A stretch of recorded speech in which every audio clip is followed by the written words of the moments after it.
Ada orang bahkan dengan menyepelekan syariat mengatakan bahwa ngapain kamu sholat, sedangkan kamu sholat menyembah sesuatu yang kamu tidak mengenalnya.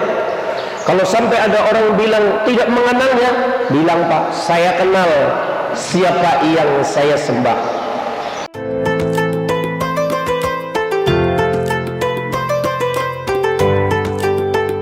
Al-Bahrul Fahama. Siapa beliau? Beliau adalah yang terkenal dalam bahasa kita sehari-hari, Syekh Ibnu Athaillah As-Sakandari. Sebenarnya ini keturunan Arab, Pak, tapi karena beliau terkenalnya dengan Ibnu Athaillah As-Sakandari. Beliau adalah mursyid ketiga dari Thariqah Asy-Syadziliyah, satu thariqah yang disusun, yang disebarkan oleh mursyid al-kamil mukammilnya, yaitu Syekh Abu Hasan As-Sadili. Karena kecerdasan, karena kealiman, karena ketawaduan, karena keikhlasannya kepada Allah, riyadhah dan mujahadah, beliau berhasil, siapa ini, Ibnu Athaillah As-Sakandari rahimahullah, menyusun tidak kurang dari 20 kitab. Dan salah satu kitab yang berada di depan kita adalah kitab Al-Hikam. Ada kitab-kitab yang lain seperti Lataiful Minan dan kitab-kitab lainnya. Semoga dengan membaca kitab ini Allah memberikan kepada kita curahan anugerah yang bersifat uluhiyah, menjadikan wasilah futuh, menjadikan perantara terbukanya qalbu rohani kita untuk semakin usul kepada Allah Subhanahu wa ta'ala. Jamaah sekalian yang dimuliakan oleh Allah Subhanahu wa ta'ala, masih berupa muqaddimah. Hari-hari ini kita disandingkan dengan banyaknya kajian-kajian yang mengatasnamakan ma'rifatullah. Apa sih sebenarnya ma'rifatullah? Ma'rifatullah itu artinya mengenal Allah. Ada orang bahkan dengan menyepelekan syariat mengatakan bahwa ngapain kamu sholat, sedangkan kamu sholat menyembah sesuatu yang kamu tidak mengenalnya.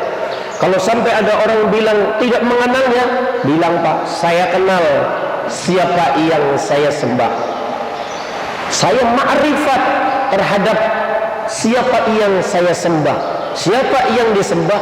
Zat yang punya nama, salah satu namanya adalah Allah. Maka saya adalah orang yang ma'rifatullah. Dalam kapasitas ketika mengikrarkan, mengiktikadkan dua kalimat syahadat, saya meyakini, saya mengiktikadi dan mengetahui bahwa Allah adalah zat Rabbi dan juga Rabbul Alamin, Tuhanku dan Tuhan semesta alam. Itu arti ma'rifat. Jadi jangan mau dibohongi dengan bahasa-bahasa yang aneh yang pada akhirnya menjadikan seorang hamba Allah kemudian menjadi ragu-ragu terhadap keyakinan, terhadap kema'rifatannya kepada Allah. Meskipun arti ma'rifatullah harus senantiasa dikaji, digali, ditingkatkan sehingga sampai kepada maqam hakikat, ketika dia bukan hanya istilahnya ainul yakin, bukan hanya hakul yakin, tapi juga sampai kepada ainul yakin. Jamaah sekalian yang dimuliakan oleh Allah, qala al-muallif rahimahullahu ta'ala wa nafa'ana bihi wa bi'ulumihi fi dharain amin ya rabbal alamin. Kitab Hikam berisikan tentang maqalah hikmah yang merupakan perjalanan spiritual dari Syekh Imam Ibnu Athaillah As-Sakandari rahimahullah, yang mana dalam hikmah-hikmah yang beliau susun akan bisa memberikan bimbingan secara rohani kepada kita. Maqalah yang pertama, beliau mengatakan min alamatil i'timadi 'alal amal.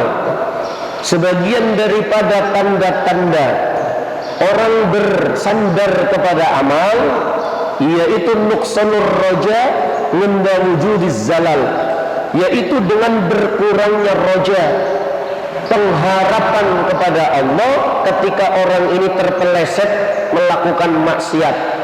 Maksudnya begini, orang ketika berbuat dosa, berbuat maksiat kepada Allah contohnya, tetapi dia kemudian berkecil hati daripada rahmat, daripada ampunan Allah, sehingga tidak mau berbalik untuk bertobat kepada Allah. Ini dari tanda-tanda orang yang berpegang, orang yang menyandarkan segala sesuatu kepada amalnya.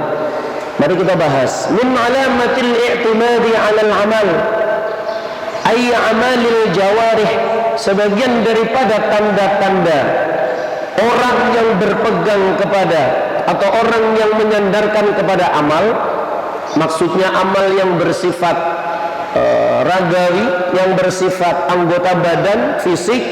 Contohnya apa? Min sholawatin, dari melakukan sholat. Hati-hati Pak, kita sholat, kemudian dari apa? Wa azkarin, dan juga zikir-zikir. Jangan bersandar kepada ibadah, jangan bersandar kepada sholat, jangan bersandar kepada zikir. Karena nilai ibadah kita di hadapan Allah Subhanahu wa Ta'ala kita nggak tahu, apalagi ketika dibandingkan dengan nikmat yang diberikan oleh Allah, sangat jauh. Wal mu'tamidu ala dzalikal al ibadu wal muriduna, jadi orang yang berpegang atau orang yang menyandarkan kepada amal itu terbagi menjadi dua golongan, Fal awwaluna ya'tamiduna 'alaiha, ada sebagian daripada para ahli ibadah, sebagian daripada orang-orang yang mengharapkan daripada keberkahan dari Allah Subhanahu wa Ta'ala, tetapi ketika mereka beramal, fal awwaluna ya'tamiduna 'alaiha fi dukhulil jannah, ada yang ketika mereka beribadah itu dengan andalan ibadah yang dia lakukan, dia mengharapkan masuk surga. Jadi pede banget masuk surga karena rajin ibadah, pede banget masuk surga karena rajin berzikir. Ada lagi yang pede banget masuk surga karena ngaku keturunan Rasulullah. Ada yang pede banget masuk surga karena ngaku Islam. Hati-hati, itu boleh, tapi tidak boleh jadi sandaran utama. Ini Syekh Ibnu Athaillah sedang menerangkan kepada kita tentang pentingnya ikhlasul amal, innamal a'malu binniyat, dan juga tentang pentingnya bersandar kepada rahmat Allah, bukan bersandar kepada amal-amal yang kita lakukan.